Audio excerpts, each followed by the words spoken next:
What is up, Dynasty Leaguers? Today is going to be actually an interesting video for the DLF YouTube channel because it's kind of more of a dive into one specific number that I've seen referenced a lot for this 2021 wide receiver class specifically, and that is BMI, Body Mass Index. Does it matter? Does it not matter? You might have seen a lot of that stuff on Twitter, maybe some other stuff on YouTube, some people mentioning that if you have a lower BMI, that doesn't equate to success at the NFL level. So I really wanted to dive into that because I believe that we're kind of taking that analysis and that one single number way too far when we're talking about these rookie players coming into the NFL. So I wanted to do a little bit of a dive into this, and this is going to be my video on my explanation and my findings on what BMI actually is and what it matters to me, if it does at all. It's going to be a little bit looser, not as structured. I usually go into these videos with like a template or something to talk off of, but this is just going to be kind of me just running down through my Excel sheet. I'll share that stuff with y'all, and that'll be it. So let's get right into the video.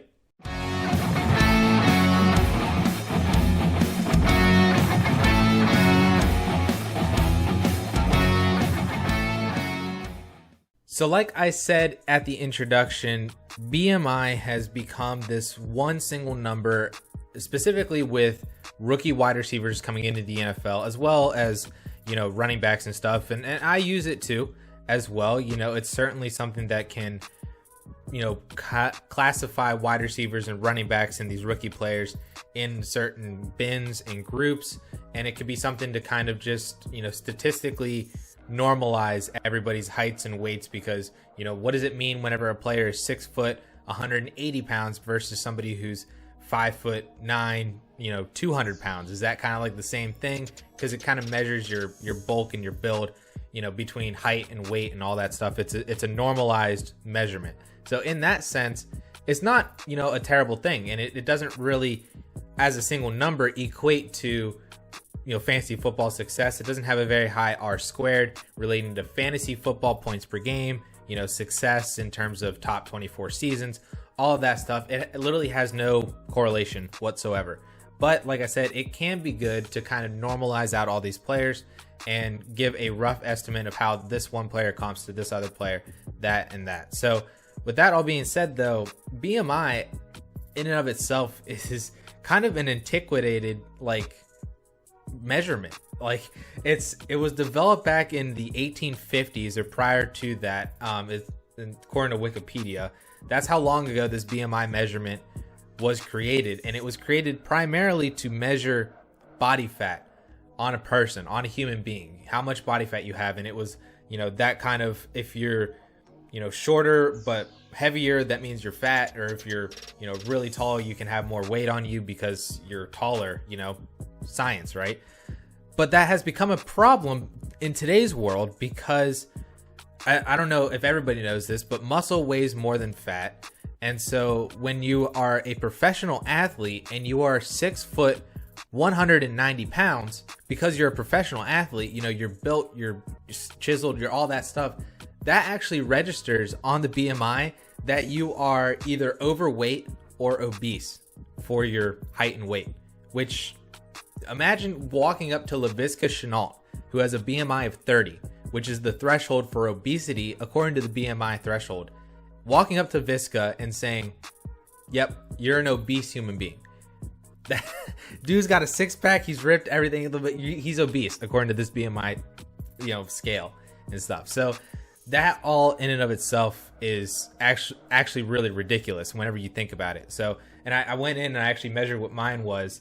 I'm 5'10", 163, 165 pounds. Been working out, FF Fit Club, you know how it is. But I'm measured in at a 23.4 BMI, which is in the normal weight category. It's anything up to 25 is normal weight for me. But I'm on the higher end of that, and you know, if I keep getting these gains, I'm gonna be overweight, right? Like, I'm gonna be overweight according to BMI. But that's the same thing. Anyway, all that aside, that was just kind of fun. So I went into the real question for this video: does BMI matter at the NFL level? Does it matter for specifically a wide receiver's success at the NFL level? I'm going to pull up some of the research that I went through for all of this. So basically, the first thing I did was I went into my wide receiver database, which is actually Peter Howard's wide receiver database that you can go find on his Twitter account. It's 100% free to dive into all this stuff, and you can do the exact same thing that I'm doing. But I went into this, and the first thing I did was charted how many wide receivers in different BMI bins from below 25 all the way up to 28 or above were drafted in each individual round. And for this one, I marked 8 as undrafted. So you can see from this that just overall, the NFL has a bias towards size, right? You can think about the prototypical wide receiver one size. The Julio Jones, these guys are 6'2" or more. They're 200, 210 pounds or more. That is the prototypical alpha wide receiver size that I grew up with. A lot of y'all probably know from just all the way up until almost recently, where now it's become more of a size speed combination, or if you're shorter but have some speed and elusiveness like Tyreek Hill, guys like that, you can succeed in the NFL as well. And that's kind of this new age of the wide receivers that are coming in. And so that is kind of, first of all, one of the steps of the NFL evolving to allow more of these wide receivers to have a chance of succeeding in the NFL. But inherently, the NFL still has a bias towards size. The same is true for running backs. They have a bias towards size because it is believed that, either you're more injury prone or you can't beat cornerbacks in 50-50 balls because you're not as tall. Or if you're a running back, you can't run between the tackles if you don't weigh at least 205 pounds and whatnot. It's all that crazy stuff that isn't really true, but the NFL really, really believes it. And so that's what's coming out in this chart here, showing that only 5 wide receivers since 2001 have been drafted in the first round with a BMI under 25, which is actually kind of crazy. And then it continues on down. You can see it actually gets higher and higher up until, it eventually drops off at 28 and above. But most of these wide receivers and a lot of the guys that are coming out of the NCAA into the NFL fall in that 26 to 28 range. And then you can see the same thing for second round, third round, fourth round, all of that. A lot of these guys are, not really moving on into the NFL just in terms of having an opportunity to succeed based on draft capital. And from my previous videos, we know how important draft capital is for the wide receiver position. Basically, you have a 50-50 shot of hitting in the NFL for fantasy football in terms of having a wide receiver 2 season or better if you're drafted in the first round. And that percentage declines to the second round, to the third round, then rapidly drops off once you hit day 3 or undrafted in the NFL draft. And so just from that, people with a BMI under 25, wide receivers with a sub 25 BMI, are not already being set up for success just based on draft capital because of the NFL's inherent bias against that. I also pulled up another table and looked at the wide receivers that did, have NFL success and do have these BMI bins.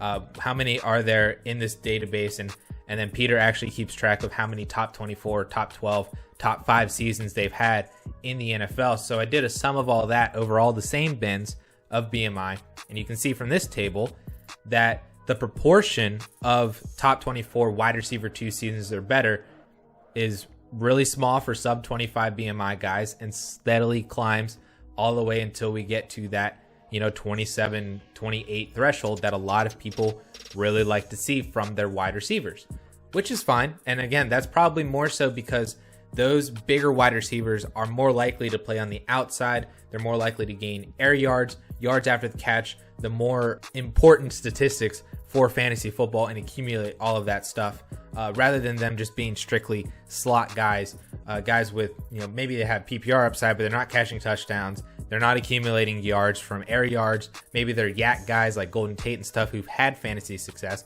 but they're not, super amazing alpha wide receivers at the NFL. And again, I think that comes back to the NFL's inherent bias against these guys. So I actually went in and looked at the wide receivers that were drafted in the first round and the second round that did have a sub 25 BMI. And just looking at the names from this, there's a lot of really, really bad names. There's actually a few of these good names. You can look at this list here. You can start from the immediate top. Calvin Ridley is on this list. Calvin Ridley had a 24.9 BMI coming into the NFL out of Alabama, standing at 6'1", 189 pounds, drafted in the first round. We all know what he did last year and actually has another top 24 season to his name as well. A pretty solid rookie season and heading into his third-year breakout and beyond, now being, arguably a top 15 wide receiver in Dynasty. Calvin Ridley. Sidney Rice is also on there, a wide receiver 1 season with Brett Favre. Antonio Bryant is on here as well with a wide receiver 1 season. Ted Ginn is on here, DJ Chark, Will Fuller. I would consider Will Fuller to be a hit, even though he doesn't technically have the top 24 season. He would have finished as a top 24 wide receiver last year if he didn't get suspended. At the end of the year, he was 8th in points per game among all wide receivers through 11 games. So I might just count him as a hit for all intents and purposes. Deshaun Jackson also on here as well too. Hollywood Brown. But, there are some busts on here. Paul Richardson, Dante Pettis, a few other names on here that I don't even really know all that well going back into the early 2000s. But there are busts on here. So there's definitely that. And then you can, just as easily switch and look at the guys who have a BMI of 28 or greater drafted in the first or second round. And I can just as easily pick out, the really, really successful guys in here like Anquan Bolden, DK Metcalf, Golden Tate, Jarvis Landry, Calvin Johnson, DeAndre Hopkins, Larry Fitzgerald. I could go on and on and on down throughout this entire list.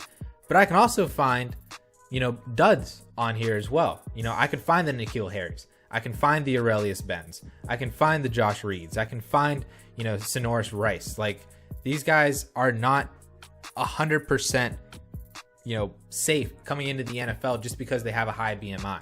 But that, we know that people bust, all that good stuff in the NFL. So because of that, I wanted to look and see if maybe there was more going on with these BMIs than just looking at that number, right? Because I know that the correlation between fantasy points and BMI is not necessarily there. So I wanted to see if that same correlation actually is there whenever you're adding in all the other outside factors for wide receivers in terms of what we know succeeds and translates into the NFL coming out of college, like breakout age, dominator rating, all that other good analytical stuff. Were the guys that had a sub 25 BMI just not good prospects, right? And they just happened to then be a sub 25 BMI type of guy.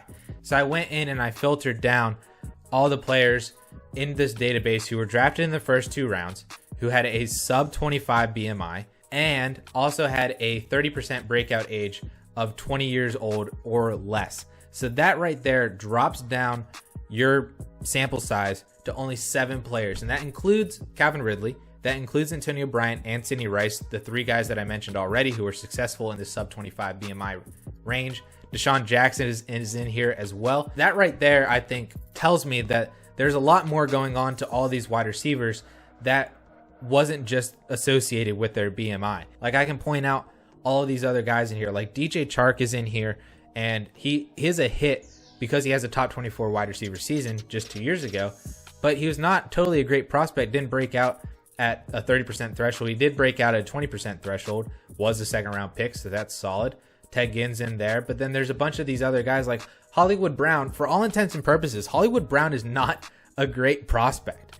He had a senior 21-year-old breakout age at 20%, did not have a 30% breakout age, was drafted in the first round, so he was propped up by that first round draft capital, but his dominator rating was only 26%, was not overall a very great prospect coming out of Oklahoma into the NFL. So, and then you could also say that he had all of the reasons and abilities to succeed at the NFL level. He just has other stuff like Lamar Jackson or injuries preventing him from doing that. But for all intents and purposes, Hollywood was not a great prospect. And I think it's more so all of that stuff. And it's not his BMI, his height, and his weight that's really holding him back at the NFL level. And I think you can make that case for a lot of these other players too. Like when you think about Justin Hunter or Dante Pettis, not great overall prospects that just happen to be a sub 25 BMI. So just to kind of wrap all this into a bow, you can look at the 2021 wide receiver class and look at all of these players in terms of where their BMI is at, because this class is actually really known for not having a lot of prototypical sized wide receivers. So looking at this 2021 wide receiver class, what's actually really interesting is, without looking, and I'm not going to show you, I'm going to give you about 5 seconds to think about who has the biggest BMI number in this 2021 wide receiver class. And I'm not trying to trick you. It's not like a random like wide receiver 15 in this class kind of guy. He is currently being taken inside the top 5 wide receivers, or in that range, from wide receiver like 4 to wide receiver 7. And he has the highest BMI in this entire class, at least from the wide receivers that I'm looking at right here. I will give you 5 seconds. Just think of your number and that player. It's Rondale Moore. Rondale Moore has the highest BMI out of the 17 wide receivers that I pulled pro day numbers for to be able to talk about this. He has a 28.3 BMI, but that is so crazy because if you're going off of BMI, he hits that 28 threshold. He's probably going to have first or second round draft capital. He should be going through the moon, right? In terms of having an analytical profile when you combine that with this 30% 18-year-old breakout age. But the dude is 5'7", 5'7", 181 pounds. So now we're going to talk about, does height matter at the NFL level? But BMI wise, he's super successful, and he should be in that bin of a 28 plus BMI guy with an 18-year-old 30% breakout age, drafted in the first round. Like, just looking at those numbers, you would probably sit there and say, yep, I want that guy on my fantasy roster. He's going to have a really good chance of succeeding at the NFL level. But he's 5'7". He's 5'7". He's going to be drafted as probably the 4th or 5th wide receiver off the board. He has injury problems. There's a lot of extra stuff that goes into that, and there's not just the BMI. But then on the flip side, I can ask you who has the lowest BMI in this class, at least from these 17 wide receivers. Give you 5 seconds again. Devonta Smith. Devonta Smith is 6 foot, 170 pounds, comes in with a BMI of 23.05. But again, Devonta Smith, Heisman winning trophy winner, and 21-year-old 30% breakout age, 20-year-old 20% breakout age. He's 47% dominator rating. He's going to be the first or second wide receiver taken off the board in the first round.